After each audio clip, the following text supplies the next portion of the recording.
Welcome to the banker lamp. Please enjoy the video. You have the image open and a duplicated working layer ready. This preserves the original.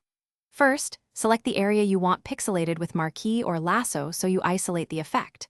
Once done, rasterize any smart objects to ensure filters apply.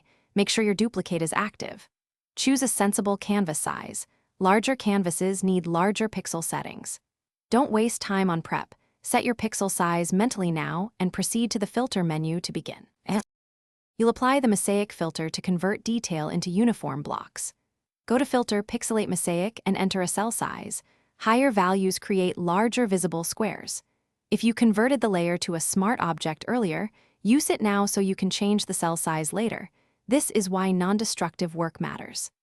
After applying, add a layer mask and paint with black/white to blend edges or restore subtle detail. This keeps the look intentional and avoids a crude cutout. Finish by balancing the pixelated layer.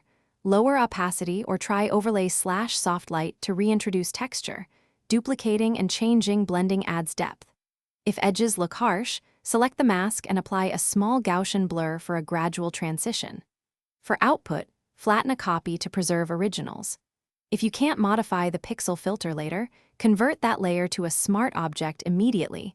This is the key troubleshooting fix. That step prevents having to redo pixel sizes and saves time. Thanks for watching. If this was helpful, leave a like and consider subscribing. See you next time.